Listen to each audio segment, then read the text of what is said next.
En este jueves de la tercera semana del tiempo ordinario, la Iglesia nos invita a meditar en el texto de Marcos 4, 21 al 25. Pero antes de leerles el texto, les recuerdo que hoy, 28 de enero, la Iglesia celebra la memoria de Santo Tomás de Aquino. Tomás nació en 1224 en Rocca Seca, muy cerca de Aquino, entre Roma y Nápoles. Su familia era de la aristocracia y quiso que Tomás ingresase a la orden de los benedictinos. Pero él decidió entrar a la orden de los predicadores, los dominicos. Su familia se opuso a esta decisión y lo hizo arrestar. En ese momento Tomás tenía unos 20 años de edad. Los dominicos intercedieron ante el emperador Federico II y Tomás fue liberado y enviado a la Universidad de París para sus estudios de teología.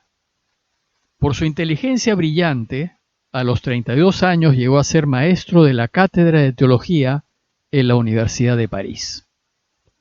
En esa época las universidades y centros de estudio europeos se vieron invadidos por los escritos de los clásicos griegos y de los pensadores árabes. Sus referentes fueron San Agustín, Aristóteles y Averroés. Sin embargo, su pensamiento fue propio. Tomás aplicó la razón a las afirmaciones de fe de una manera admirable y escribió muchas obras. Sin embargo, la más importante fue su Suma Teológica, que es un compendio de teología en donde explica la razón de 495 cuestiones de fe. Se le considera el representante de la escuela escolástica y la influencia de su pensamiento ha llegado hasta nuestros días. Su aporte a la teología cristiana ha sido impresionante. Murió a los 49 años de edad, fue canonizado 50 años después y declarado doctor de la Iglesia por el Papa Pío V a los pocos años de haber concluido el Concilio de Trento. Volvamos ahora a la lectura que la Iglesia nos propone para el día de hoy y les leo el texto citado. En aquel tiempo Jesús dijo a la gente: ¿acaso se enciende una vela para taparla con una vasija de barro o ponerla debajo de la cama? ¿O se le enciende más bien para ponerle un candelabro? Si se esconde algo, es para que se descubra. Si algo se hace a ocultas, es para que salga a la luz. El que tenga oídos para oír, que oiga. Les dijo también: atención a los que están oyendo, porque la medida en que usen la usarán con ustedes, y con creces. Porque al que tiene se le dará, y al que no tiene se le quitará hasta lo que tiene. El día de ayer iniciamos la lectura de las enseñanzas de Jesús por medio de parábolas, con la parábola del sembrador. Y hoy la Iglesia nos invita a reflexionar en la segunda y tercera parábolas de este grupo de parábolas. En la segunda parábola Jesús busca enseñarnos que para que Dios pueda reinar no es suficiente acoger la buena noticia de su reinado. Tenemos que darla a conocer, mostrarla a todos, para que ilumine al mundo, así como se pone un candelabro encima de la mesa. Y en la tercera parábola nos va a enseñar que el resultado de este anuncio dependerá de nuestro esfuerzo. Es decir, dependerá de la importancia que le demos y del empeño que pongamos en la proclamación de esta extraordinaria noticia. Veamos más en detalle la primera parábola. Dice el texto que Jesús dijo a la gente: ¿acaso se enciende una vela para taparla con una vasija de barro o ponerla debajo de la cama? ¿O se le enciende más bien para ponerla encima de un candelabro? Si se esconde algo, es para que se descubra, y si algo se hace ocultas, es para que salga a la luz. El que tenga oídos para oír, que oiga. Luego de la parábola del sembrador, en donde Jesús nos ha enseñado que hay que ser tierra buena para acoger el mensaje y poder dar fruto, en esta segunda parábola nos enseña que una vez acogido el mensaje, nuestra tarea es difundirlo. Pues el mensaje del Señor es una luz extraordinaria que ilumina nuestras vidas y las llena de sentido. Nos lleva a descubrir que la vida es bonita y que vale la pena vivirla. y que es posible ser felices aquí y ahora, y después ser felices eternamente. Pero como ya sabemos, para que esa luz ilumine al mundo, Dios debe reinar. Y para que reine, nosotros debemos vivir según los valores del Evangelio.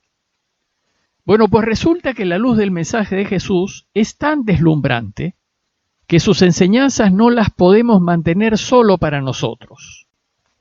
Para hacernos entender esto, Jesús usa la imagen de una vela encendida en medio de la oscuridad, pues la luz que su mensaje emana es como la de una lámpara en una habitación a oscuras.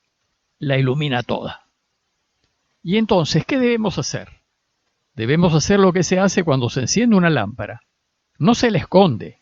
No debemos cubrirla con una vasija de barro o ponerla debajo de la cama. El texto griego habla de un selemín o vasija de arcilla que se usaba para medir el grano. Si una vela se cubre con una vasija de barro, se apaga. Y si se la esconde debajo de la cama, no ilumina. Lo que hay que hacer es ponerla en alto, sobre el candelabro, para alumbrar todo. De la misma manera, el mensaje de Jesús, una vez que enciende nuestros corazones, debemos mostrárselo a todos, darlo a conocer, para que su luz también ilumine la vida de otros. El misterio del reinado de Dios que ahora los discípulos conocen debe ser publicado, pues dice Jesús, nada hay oculto que no llegue a descubrirse, ni nada secreto que no llegue a conocerse. Y lo que hay que dar a conocer es lo mismo que nos transmitió Jesús, el reinado de Dios. Por tanto, quien tenga oídos para oír, que oiga. Quien se dé cuenta que así es, debe actuar en consecuencia, es decir, poner manos a la obra.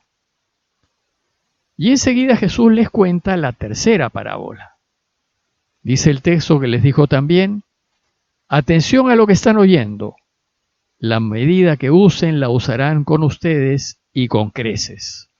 Porque al que tiene se le dará, y al que no tiene se le quitará hasta lo que tiene.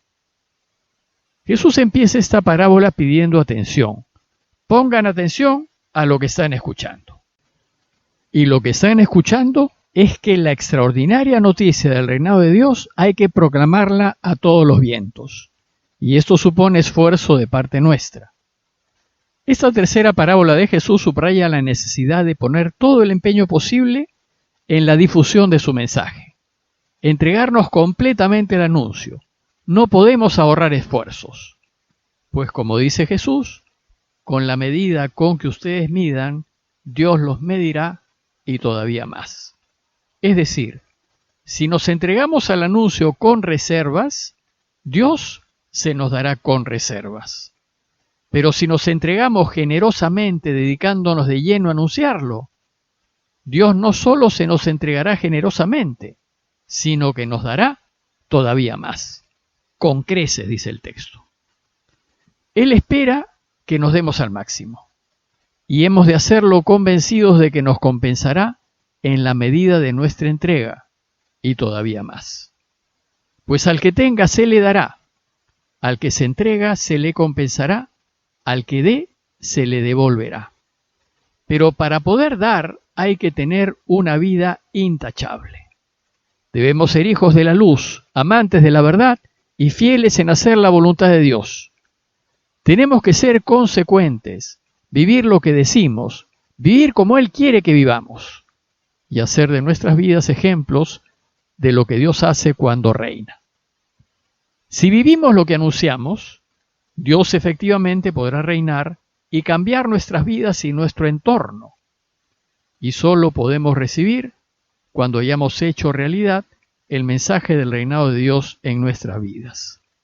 Sin embargo, dice el texto, al que no tenga se le quitará incluso lo que tiene. ¿Esto qué quiere decir? Que quien no es íntegro, quien no es coherente y no vive con consecuencia, aquel en quien no hay relación entre lo que dice y lo que hace, sus palabras no solo resultarán vacías, sino que su desprestigio, por no vivir lo que predica, irá en aumento. Pues mientras que el camino del sabio conduce a más sabiduría, El camino del necio conduce a mayor necedad, desprestigio y pérdidas. Por eso, aún el poco prestigio que tiene se le quitará, o mejor dicho, lo perderá. A manera de conclusión, los invito a preguntarnos, primero, si estamos compartiendo con otros las enseñanzas de Jesús que estamos conociendo. Y segundo, si estamos poniendo nuestros mejores esfuerzos en hacer lo que Jesús nos pide, iluminar nuestro entorno, nuestras familias, amigos y conocidos, con nuestras palabras y buenas obras.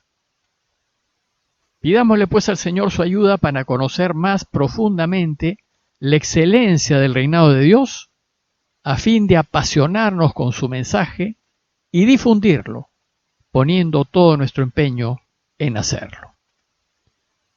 Parroquia de Fátima, Miraflores, Lima.